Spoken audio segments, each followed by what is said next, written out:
They are meeting each other. Hello, everyone, and welcome to our discussion today. I'm Sarah Hedley Hymers, Editorial Director of Connecting Travel, and our special guest today is Federico González. Federico, please join us on the stage.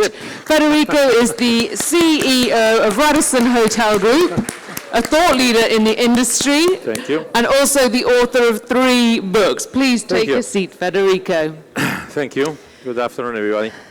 Now, Federico, I'd like to start at a very interesting point. You're known for transforming businesses. Yes. And before we look to the future, I want you to tell us about where Radisson was 5 years ago and where it is today. Okay, thank you. Thank you for the question.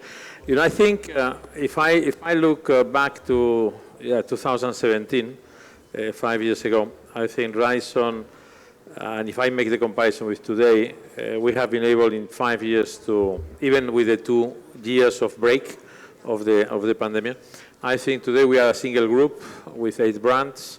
Before we used to be 2 groups with some different brands.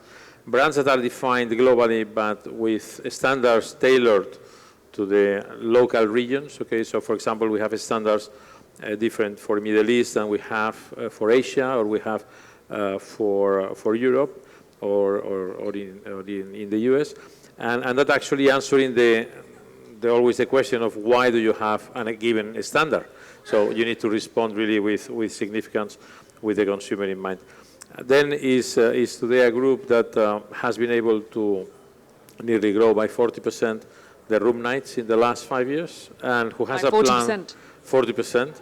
And I think actually with all the changes the company has done to improve GOPs, operating the hotels, to improve the revenue and the brands, we have now a plan to double the footprint of the company in between now and 2026. So a significant growth, and I would say at the same time, one thing that I think in transformation is critical, that we are having fun while doing it. Okay, and I think when you are transforming a country, and I think this is something that speaks a lot to this country, when you see all the changes that are happening, and you have so many people so excited about the changes and the transformation, that's one of the critical things, because the journey is not always easy. There are many obstacles, and I think if you have the right teams and the right fun level, then things are possible. How do you make it fun? What's your strategy for that? Well, I think the first one is it needs to be relevant. Okay, what I mean is, before we look to the how, we need. I think when you approach a transformation, or when I arrived to Radisson, the first piece of the work you do is make a good diagnostic of what needs to be changed, and that's very important, because when you come to a place and you want to change it, usually people is not aware that they are doing anything bad. Most people think that they are doing a good job. That's why they keep doing it.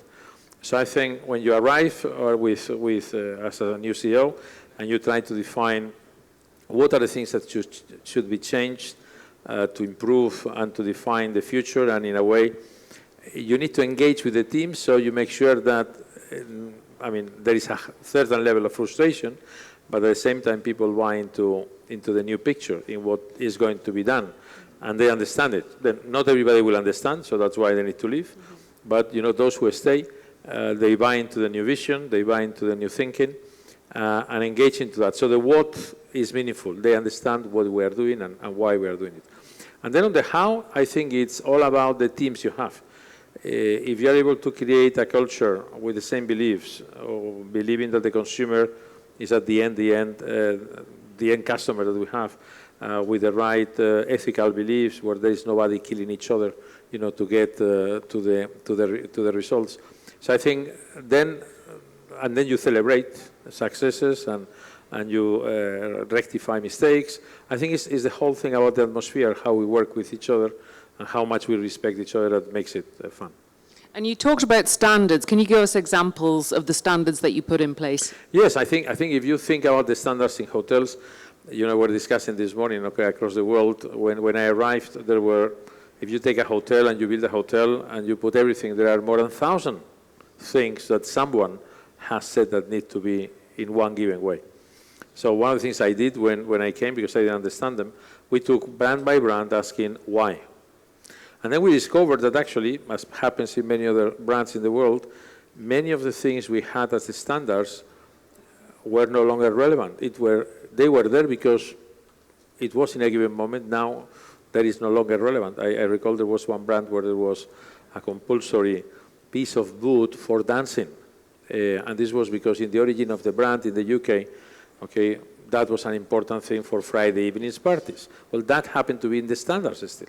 So again, I think when you go through that, you need to simplify the profitability of the hotel, the life of the people who is operating it, the cost for the owner of the hotel, and still be relevant and make sure that the consumer gets the right experience.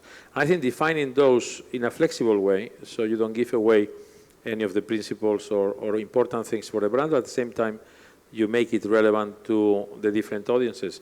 And as we say, people do not sleep the same way, people do not eat the same way, people do not want the same things for many things in a hotel, and you need to adapt in Middle East different to how it is in Europe, or how it is in Latin America, or how it is in China or in Australia.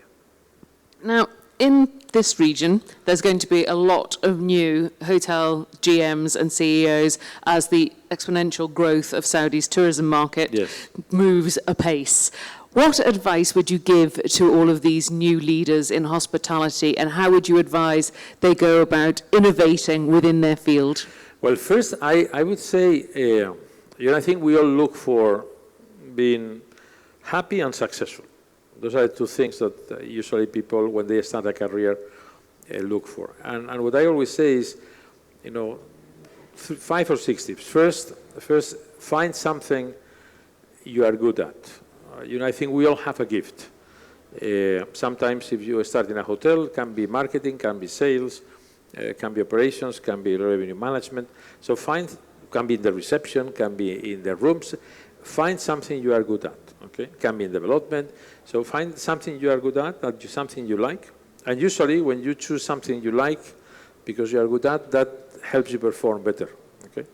Then the second is learn. I think people need to be ready to keep learning. I keep learning today, and I've been now working 30 years.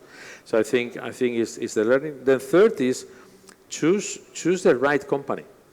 I think it's like working for banks. There are good banks and bad banks. Working in hospitality, there are good companies and bad companies. And there are better companies or worse companies. So I think we need to pay attention to for whom we work, what is the people that is there, what is the evolution of the company, how is the careers that people, I always ask people when they join a place, ask about the people that has started doing their job, and then try to see where they are today. Have they left the company? Have they got promoted? Because that is what gives you more visibility, I think, about what may happen with you, okay? So have fun, find something you are good at, think about the company very well, and keep changing and accepting more challenges. And if the company you are in doesn't give you more challenges, then leave and go to another company. But I think we are there to grow, to learn, and I think people need to keep that appetite, okay, on a going basis. You mentioned learning, and I've been reading a lot about this lately from a lot of thought leaders, some of them advocating reading for 3 hours a day, for example. What specifically would you suggest and recommend in terms of learning to grow your career in hospitality? Well, there is two things. I would say, first, I think most of the learning happens many times through the experience. So I think it's try to confront different experiences. Try not to be in the same place for so long, because there's a moment where even if you think things are changing, they are not. I mean, they are the same. So I think thinking about, changing experiences. I always say part of my career is driven by the fact that I change jobs in the same companies every 3 years, change countries, change functions.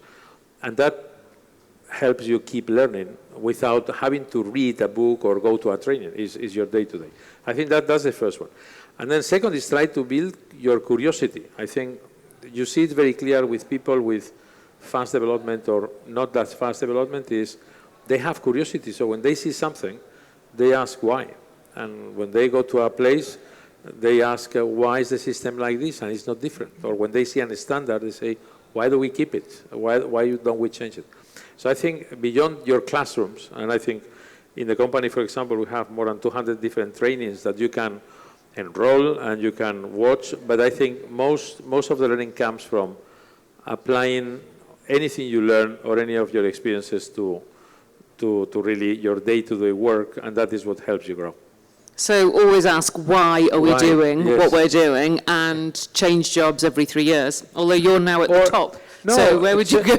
No, change I always say, it's not there is no magic rule of 3 years. I think is you need to be challenged by the job you are doing. I started to work in P&G, and usually there you would change between 3 to 5 years. It's true that as you would grow up, you would change less frequent every time. But then I moved to Disney, and then the same. You would change assignment or get more responsibilities or change nearly every 3 to 4 years. And again, it doesn't need to be change job. It's maybe getting new projects or getting new responsibilities. So your curiosity keeps growing. And then you keep growing yourself also with whatever the new challenges are. Sometimes you stay in the same job, but the environment changes so much that you need to completely change everything you are doing. But I think keeping that level of satisfaction for your brain helps you grow. Now, we've just done a panel next door about sustainability in hospitality, and that's a real key area of innovation. I'm curious to know, what is Radisson's plan to innovate in order to achieve the sustainability goals that are on the table for hospitality now? Okay, I think on sustainability, beyond innovation, I think I'm a big defender of the basics. And what do I mean is we launched together with WTTC 2 months ago in Manila what we have called the Hotel Hospitality Basics.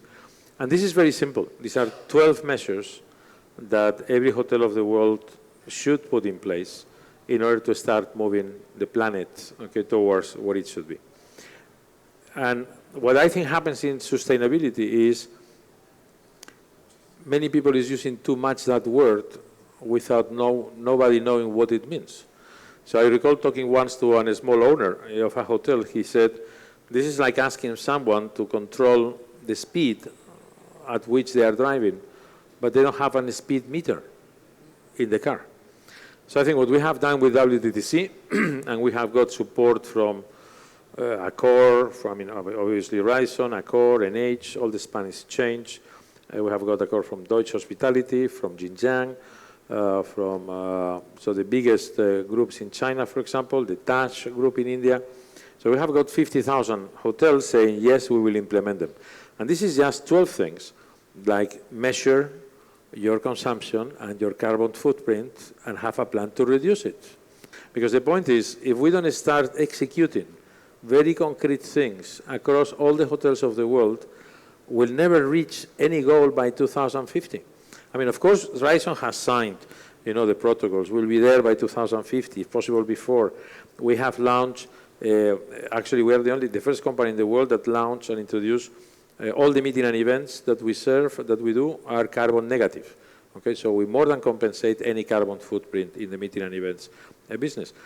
But again, that's more big company thinking. I mean, at the end, what moves the world is not going to be the big companies moving, is so many individual hotels that needs to start applying, or putting the speed meter just to see at what the speed and then start controlling. So I think more than breakthrough innovation that we needed, I think is we need consistent, small behaviors change. And I think that is what will make the difference. How many times you have not gone to a hotel where all the lamps are switch on and nobody switches them off? Okay, I mean, it's as small as that, or the air conditioning. I cannot say this in this country, but the air conditioning not all the time on or off, or on. I think there are many small behaviors, and I think the change in sustainability is more through small behaviors from everybody than one breakthrough solution for one or two places. But the 12 points that Radisson has come up with, they're sharing them across the industry. And yes, yeah, that's applying right. them. That's right. So I think that we have applied with World Travel and Tourism Council. We launched them in Manila, and all the companies have started to put this in place. Mm-hmm. So we have a plan now to implement this across all the hotels we have in China, all the hotels in India. So we have a roadmap of 2 to 3 years, because in many places, nobody's measuring anything. So the first thing you need to start is, again, identifying that everybody can measure, what is their carbon footprint, what is their electricity consumption, what is their water consumption, that they have eliminated plastic for one single use. So I think all those things are starting to execute, and I think we will all be there in 2 to 3 years, so we can release a new version of the basics to a higher level. If you can't measure it, you can't manage it, and that's right. the fundamental point that we're finding with sustainability across the summit this week. So another problem it's a global problem, recruitment, Yes. but especially in a place like Saudi, where they need a lot of staff here to fulfill their goals and targets in tourism for the Vision 2030. How do you attract the right staff with the right human capital? How do you go about that? I think it's all, as you say, is recruiting, is training, and is development. I think first, I think we are in a country that, as you know, is very good, has very good spirit for hospitality. I think in general, people is hospitable, people is generous, and people has willingness to share. And I think those are the critical 3 things you need in hospitality. And I think that we have in the raw material, if you wish, that exists in the country. So I think all the efforts we are doing now is to try to identify as many as possible, both Saudis and within Saudis, also the female at the right level, where we can really train. And I think on the training, I think we need to be generous. And what do I mean generous is, I think companies like Radisson need to train more people than we need. Then obviously my teams that are there will say that may cost us more money. And they are right, they need to save it from somewhere else. But I think, I think companies like Radisson, we have been one of the first international operators in the country, and with today 43 hotels. I think we need to make an investment to say we are going to identify talent, and we are going to promote them, we are going to give them the right trainings, and hopefully they will also help us grow outside Saudi. Okay, I think the best measure is how much talent we would be able even to send outside Saudi to have an international career, and then one day they will come back. But I think we are making a significant investment in recruiting, okay, trying to identify the right people with the right talent. Then second, on training, and it's training across all the levels. We have just launched a concierge qualification training, so we can make of people who want to be a concierge. That is a whole profession, okay, on its own with a lot of complexities. So they can get kind of the Radisson certified concierge. We are launching a program called Abjagd, that is advanced for advanced development of the people. We are putting in place a program for women in leadership that is, again, trying to identify people who is willing to take leadership roles in a given moment earlier on, so we can give them the right conditions and the right education to make sure that that future is possible. But as I said, I think we need to be generous and make an extra effort for eventually, even if they don't work for Radisson, I would be very happy that nearly any of the people who work in hospitality in the industry, no matter which hotel chain they work later, they say, I started working for Radisson. That would be great. Is the strategy to give people a career rather than just a job? Because it's a very transient workforce in hospitality. I think you're right. I think, and there are 2 things here. One is, at least if I recall my experience, I never look for a job. I look for a project, for an adventure, for, fine. I'm sure that most people can get, or many people can get, something to do and a pay. But I think if we recruit the right talent, you are engaging with them for a life experience. And I think on this is precisely this. You want to give them projects, that the project keeps growing, and that the person keeps growing for the future.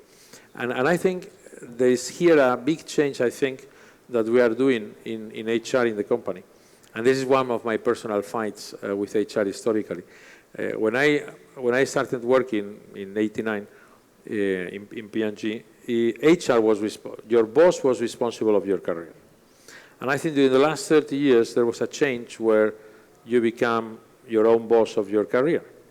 I think we need to go back to the other one. I think I'm asking my people is responsible of, a GM of a hotel is responsible of what is the career development of their people. It's not that the people need to be doing what they have done for the last 20 years. They need to grow, and we need to be able to provide them with growth potential. So I think we need to go back to the upper level has responsibility on people development, so we can show. And your staff tell me that Jeddah Park Inn was the first hotel in Saudi to have a female GM, yes. Which is fabulous. Congratulations on that. That's marvellous. Can you tell me how Radisson moving forward is going to continue to develop gender parity in the workplace, and also what benefits that brings to the workplace? Well, I think the benefits are clear. I think it represents the world. It represents what we are at home. Or it represents, the duality of the world with both sexes being represented.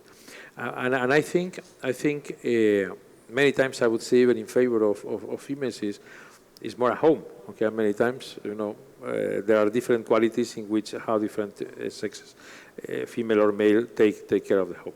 But I think what we are doing is, and we are not happy still, because even if we have in Saudi today, we have 15% of the hotel population is female. We had, as you said, the first GM. We have this program of women in leadership. But I think we need to go one step beyond. The problem is not only in Saudi, it's worldwide. Okay, and I think we are looking to first in depth, first the recruiting and identifying very clearly who wants to grow and who doesn't want to grow. Okay, because sometimes you find situations both in male or female, but that we really clearly know what people want to do with their careers. Second, that we ease and complement the situation that life takes you through that makes more complex to have a faster career. So we are looking on a country-by-country basis to how we can complement the different helps or the different situations. And then third is identifying earlier on talent. I think because that is what will help you to invest in a more tailored way to people that in a given moment, or females that in a given moment cannot go abroad, for example, but however, that it's a high development talent and eventually now they cannot, but in 2 years, they may be open, or may be open to change to a different town. If we know that in advance, then we can help people plan and live and cope with whatever the situations in an easier way. So I think it's more a micro solution versus a one big program. So I think we'll have big programs in the world to try to address the issue, but it needs to come very, very much in depth into a country-by-country program, so we can identify the right talent, the right people, and the right development opportunities. I think as we plan to grow in Saudi, I think we'll have many opportunities outside Riyadh. Then we need to have people who is ready to move outside Riyadh, to have different hotels, and we need to help also that mobility. We have been, I think, very slow in compensating or helping people with dual careers. That will happen more and more. And then in the past, it was more husband was leaving, and then nobody needs to help. Well, now one of the two may move, and we need to help move the other person and help them find a job. Yeah. So I think those kind of policies, but again, they are very different country by country. And I think that's one of the key responsibilities of the managing director of an area that is able to get to the results and ask for the means they need. And just finally, talking about the women in leadership, can you give me examples of how it's, what elements of that have been more successful? Is it mentoring? Is it extra training? How does it actually work, and how can it be replicated in other companies? Yes, I think the most important one is actually beyond the mentoring that exists, that has been successful, the training, but I think the most important one is the career discussion moment. Is when you discuss with someone, based on their performance, what do you want to do? What would you like to do? And it's not a negotiation, okay? It's not that you are going to agree on that moment, but it's an open discussion to say, what is your personal situation? What is your professional wish? And then how can we work together into a plan for the next 3-5 years? I think we have changed a lot the tonality of those, and we will do even more.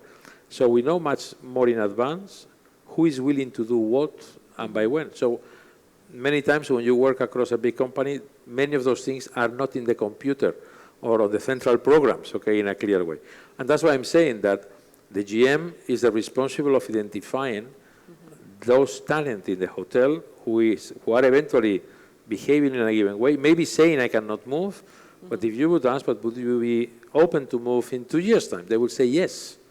So eventually we have said this person is not mobile, but we then ask if you would be mobile in 2 years. Yeah. So I think we need to make all those talent development discussions much more in depth to make sure that many people who in a given moment leave or that do not need to leave because they have still a big future with us. So the real way to mine human capital is to talk. Is to talk, is to understand, and is to enable.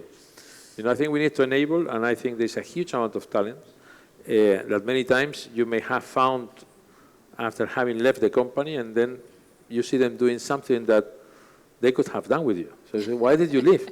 Well, it's because maybe someone didn't make me the question in the right moment. So I think we need to go in depth, try to understand, try to talk much closer. Thank you, Federico. Does anyone have any questions today for Federico? If they do, just put your hands up. I have one question for you, Federico. Okay. I understand that the hot party in town is yours tonight.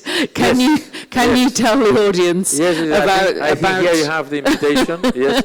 You will have at 7 o'clock, okay, it will be the Future Hospitality Summit event at Radisson. Okay, and we are all invited at 7 o'clock. This is a fantastic hotel. I arrived last night, and it's a pity that I need to leave tomorrow, but I hope I will come soon.